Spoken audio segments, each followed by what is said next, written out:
I hope you can tell that we're doing an experiment. Actually, hey, thanks for joining us. And I just, since it's just us, I want to take a few minutes just to share.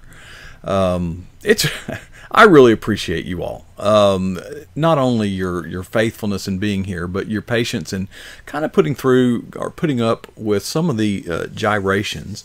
Oh boy, I hope I didn't get any of that on you. I got some on me.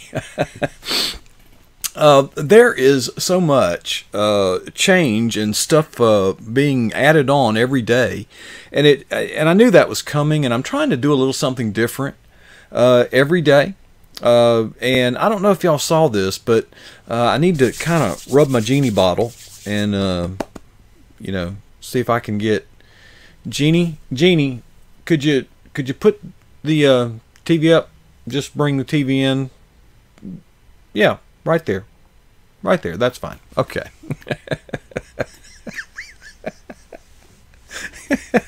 You like that? By the way, this is what it actually looks like in here. That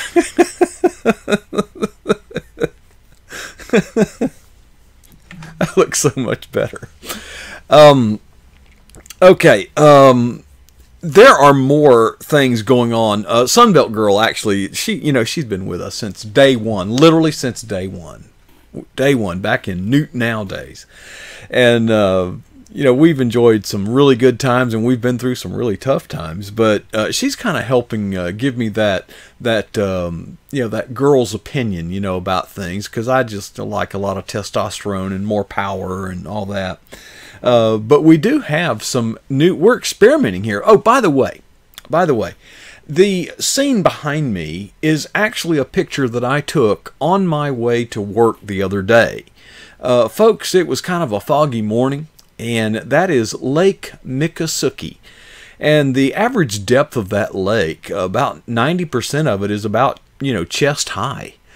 And I literally grew up on that lake as a teenager. In fact, the first time I was on that lake was with my dad, duck hunting, preparing to duck hunt and getting everything ready. And I have such fond memories of Lake Miccosukee. It's basically like a bayou. It's very swampy. Those are beautiful, beautiful cypress trees, and the water is just like glass, and you can see the reflection of just every little. And it's funny because when I drove up to that landing, 2 wood duck took off, and it just brought back memories of just being a being a teenager and a young man growing up. And I know that lake like the back of my hand to this day, and it's sort of an undiscovered place. Not many people know about it, but it's a very popular duck hunting destination. It's not very good for fishing. The water, there's just a mud bottom. And so anyway, where was I? Just reminiscing about being young again. By the way, I went to the doctor the other day, and he said I am extremely healthy. Thank God. Thank God. Many of you don't know, when I was 48 years old, the doctor told me that I wouldn't live 2 years. That's right. And I was diagnosed with diabetes, for which there is no cure, but I assure you folks, I am cured. I am cured. That doctor had 3 pages of blood work results, and there's just no hint. I am struggling with apparently it's eczema, whatever that is. I thought it was a fungus, but my fingers are just, rotting off. That's gross. But I do have an appointment with a dermatologist, or at least I have a referral. They called today. I'll set that up. I'm off today, tomorrow, and the next day, and and the good news just keeps piling up. I had asked for some time next week to go to Montgomery. I had initially asked for Tuesday, Wednesday, and Thursday, and then realized that another employee had taken off the entire week. But my boss, her name is Candy. We work so well together, and she's just very professional, and just a good old country girl too, but a brilliant automotive technician. She's got, anyway. So when the tentative schedule came out yesterday, And sure enough, I was off Tuesday and Wednesday, so that would give me time to tear this stuff down and load it up and get everything ready. By the way, my daughter will be joining me, Shelby. She has to work Tuesday, so I'm going to load everything up here and basically pick her up from work. She gets off like at 7 p.m. We're going to drive to Montgomery, Alabama. Now, when we get there, we needed a place to stay. So many of you know that I have served the hotel industry for 30 years, putting in phone systems. So I've made a lot of friends there, and I called one of my good friends that owns a Best Western in Tallahassee and asked for the telephone number of a recommendation for Montgomery, Alabama for Tuesday night. Well, not only did she make a recommendation, she also made a reservation, and she also paid for it. Isn't that sweet? These are the nicest people. Just very inspiring. And by the way, they're Hindu, like most Asian Indians. But they have been so good to me and my family in time of need. And of course I've been pretty. She said I've been pretty good to them. I said I've spent a lot of nights at your hotel, just none of them in a bed. They've had some good ones. So things are starting to take shape. Now, of course, the weather is the only bogey in the equation. We never know what the weather is going to do. Gear is coming in. I won't bore you with all the gear. A lot of the stuff that's coming in is not actually gear. It is wires and connectors and things like that. And there's just miles of them. And these little details are so important because if any one of those little ingredients are missing in the recipe, well, it just won't work. We're doing an experiment right now, as a matter of fact. I had purchased I thought I'd hit the jackpot, or I was kind of suspicious, when something's too good to believe.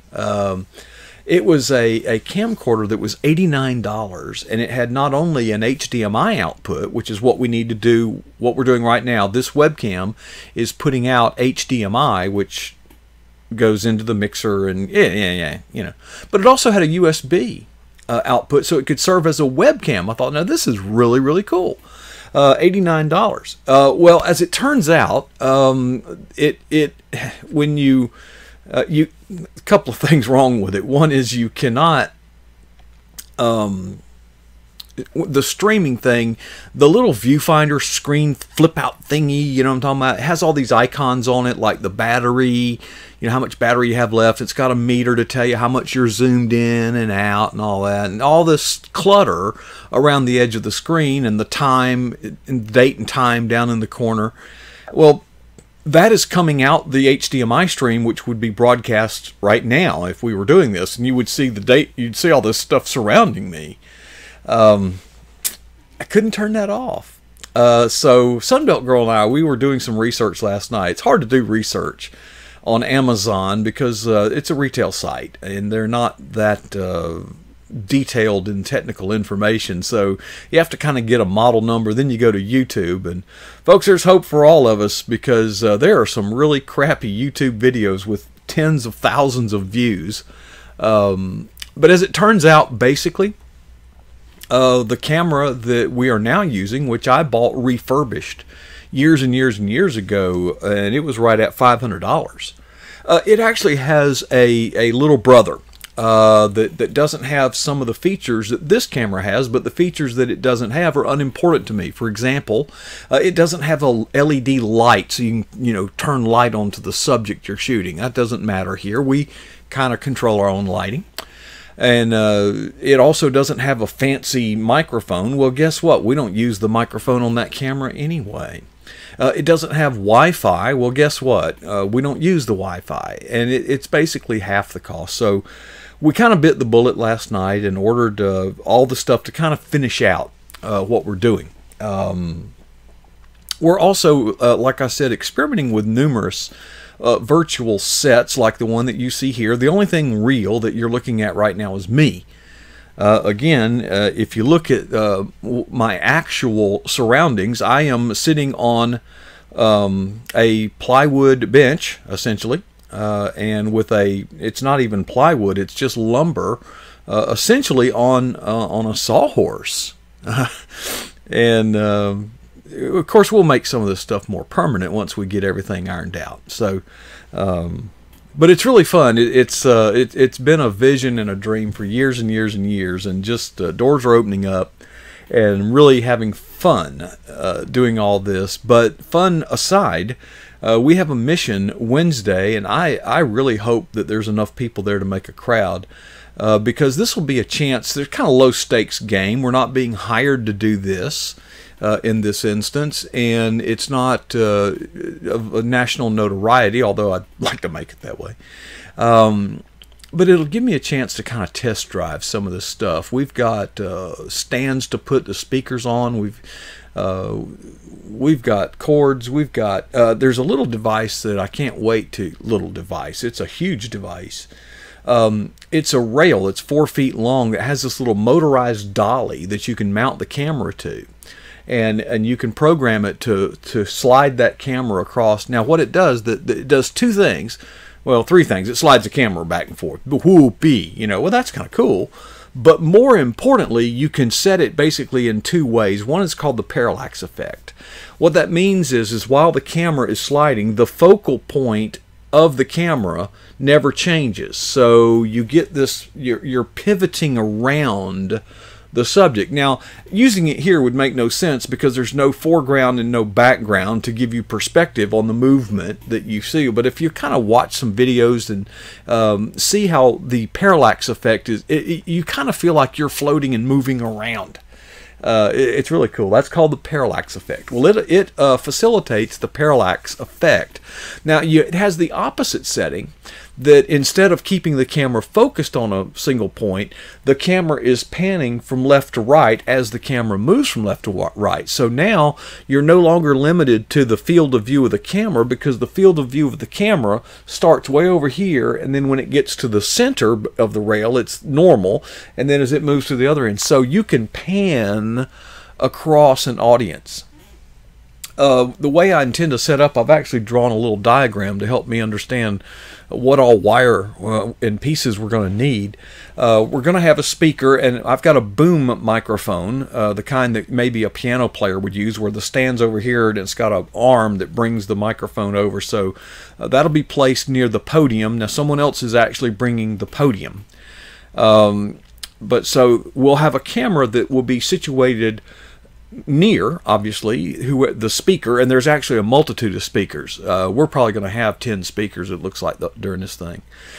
But I want to get that camera where the camera is kind of angled up a little bit. Now, the reason you do that is you want to have the speaker appear in an elevated position, and this implies authority. You'll notice in situations like the congressional hearings, you know, these congressmen are sitting up on what they call the dais. You know, they're up at the, you know, when you go to a courtroom, the bench that the judge sits on, up, and you know, so you want to kind of give it that effect. So that's camera A.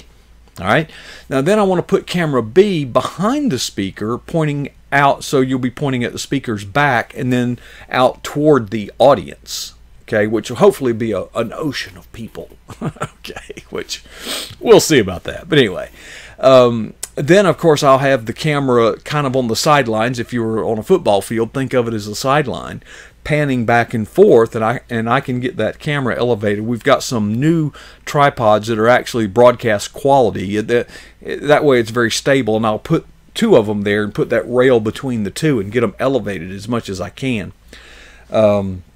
And pan across the audience like that, and so that would, and then of course one camera situated kind of like we are here, so that during times when there's not a speaker, we could do not live updates, but recorded live updates, and also possibly do interviews with interesting people who may happen to be there. So it's going to be a heck of a show.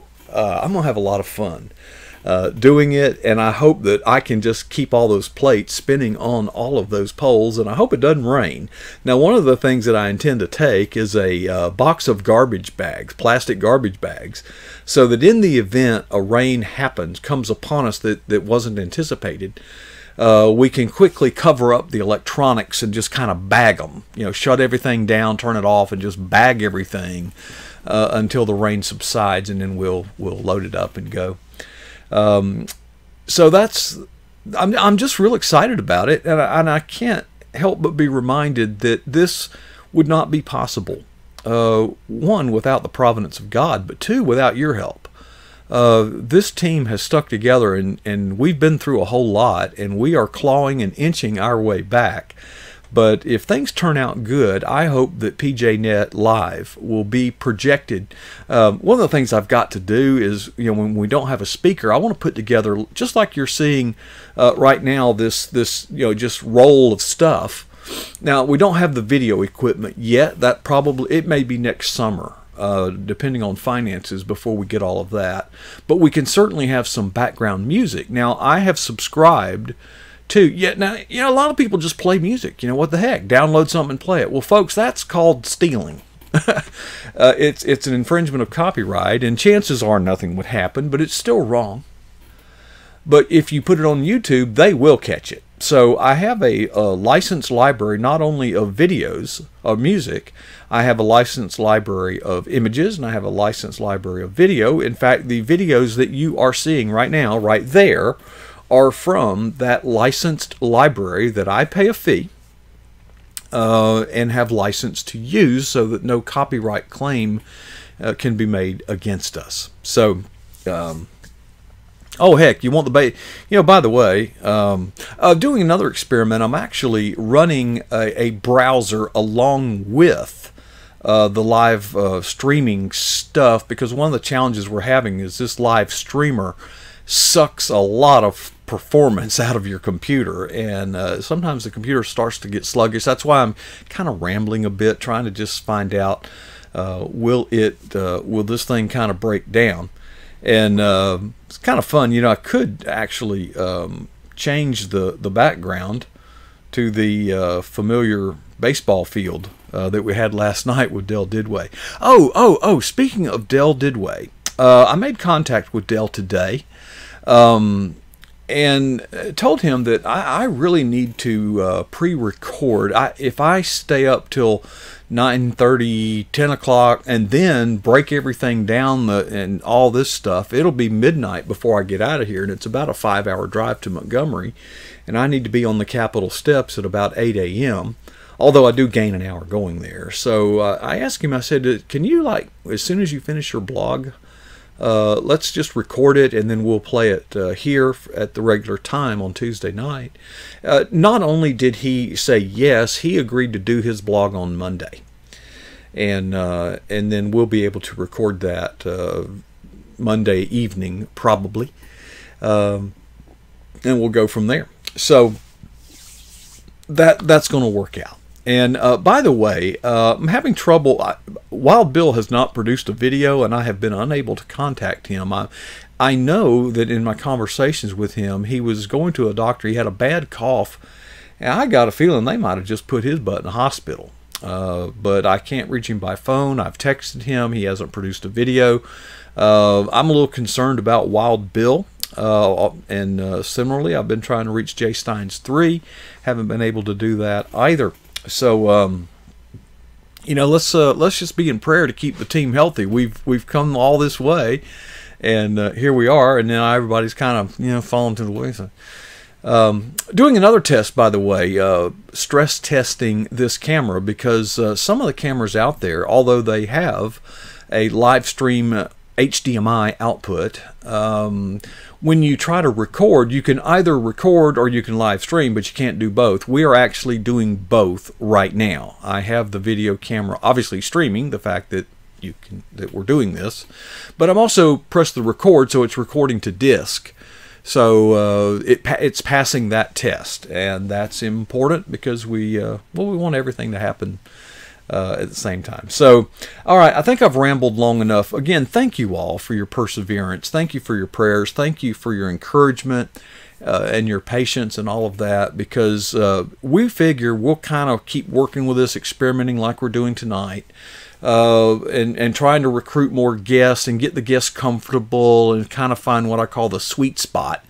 It takes a few shows to kind of, for myself and them to kind of get comfortable, find a good posture with one another and kind of get in a groove. But we figure around the 1st of May, we are going to be knocking on some doors. Now, I actually knocked on some doors the other day because Del Didway is moving along very quickly. But, you know, folks, the way this works, and those that have been here for a while can attest to this. As you can tell, people aren't just going to wake up one day and find themselves here. Okay. Now, there's a couple of ways that you can let people know, hey, we're having all this fun and you'd enjoy it. You can tweet it. I call that an announcement. Just announce it, and we need to do that. This is the best kept secret on the internet, right? We'll announce it, but those are marginally effective. Then there's a thing called an invitation. That's a personal invitation. So it's going to be incumbent of us, because that's what we've got. We have this core group to actually invite people. And the way we work that, and you'll see as time goes on when we start doing this, is let's say that Sunbelt Girl invites somebody by way of replying to one of their tweets. So it's a personal invitation. What we'll do is put what we call candy. That's the code word. That's candy is code for, hey, go retweet it. So she'll invite somebody, and then we'll all pile on with retweets, and it's best to even add a little comment if you can. And then, of course, anytime somebody does that, we put candy and we all pile on, and that lets the person know that it's not just one person, that there's actually already a group of people here ready to welcome you. And I'll tell you this from the bottom of my heart, when people come here, you all do a great job of pouring on the love, and that's what people need, folks. They need love. They need affirmation. They need to know that they are worth something, they are valued, and they are held in high regard. And it's a need that everybody has, and this has just been a great environment, a very uplifting and encouraging environment, and that's what we want to foster. I don't want I want this place to be positive, okay? A place where people come to get charged up and leave feeling good about themselves. And you all have exceeded every expectation that anybody could have. You're a great team. You're like a family to me. And before I cry, let me, Jeannie, can you please, if you don't mind, put the TV away? If you could do that for me. Yeah, just make it go away. There we go. Having fun, y'all. Hey, y'all play some tunes. I'll be kind of hanging out with you and up all night doing some more experiments. And until then, we'll just keep having fun right here on PJNet Live.